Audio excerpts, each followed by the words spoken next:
নামে নিজ পুৰিত নামেহে গতি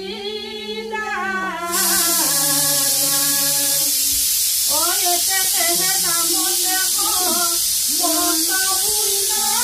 পাই জানিয়া জানিয়া যতনে পুৰা অ হৰি নাম গাই হৰি নামে হৰি নামে হৰি নামে গতি হৰি নামে ভকতৰ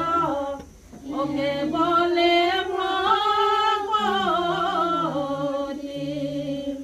ভাল নমো নমো নাৰায়ণ প্ৰসন্ন ভূয়ক হৰি কৰিয়ক মায়াক নিৰ্জান আপোনাৰ মহিমা আপুনি বেকত কৰি জীৱক কৰা পৰিত্ৰাণ নাম জীৱক কৰা পৰিত্ৰাণ হে প্ৰভু ভগৱন্ত আজি সেৱকীসকলে সেৱাভাগী জনোৱা উদ্দেশ্য তাৰাসৱৰ এই নতুন গৃহভাগী আজি প্ৰৱেশৰ বাবে প্ৰভু ভগৱন্তৰ অক্ষয় ভঁৰালৰ পৰা দ্ৰব্য বস্তুখিনি ক্ৰয় বিক্ৰয় কৰি ভগৱন্তৰ চৰণত অৰ্পণ কৰিছে আৰু লগতে এই গৃহখনৰ মংগলৰ অৰ্থে আৰু এই গৃহত পতি পত্নী পুত্ৰ যি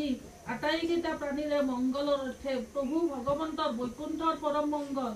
কৌটি কৌটি সূৰ্য সময় ভাগৱত ভাগি আজি শ্ৰৱণ কীৰ্তন কৰাইছে এই কীৰ্তনৰ অন্তত গৃহস্থই গলে বস্ত্ৰলৈ প্ৰভু ভগৱন্তৰ চৰণত সেৱা ভাগি নিবেদন কৰিছে এই সেৱা ভাগিতে সন্তুষ্ট হৈ ভগৱন্তই তাৰাসৱক যেন এই গৃহত সুখে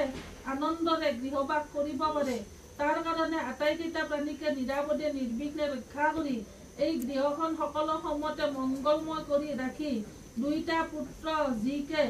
পঢ়া শুনাই আদি কৰি সকলোতে প্ৰভু ভগৱন্তই সুনাম অৰ্জন কৰিবৰ কাৰণে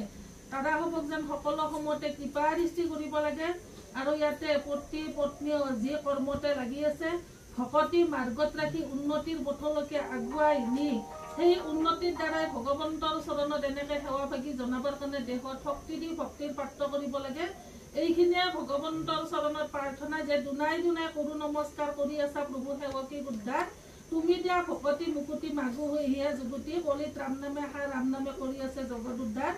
এই নামতে কাইমন বাক্য সুদৃঢ় বিশ্বাসে যিভাৱে তাৰাসৱে আজি সেৱা ভাগি জনাইছে অনুষ্ঠান ভাগি পাতিছে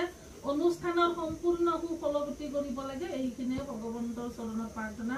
যে কৃপাৰ সাগৰ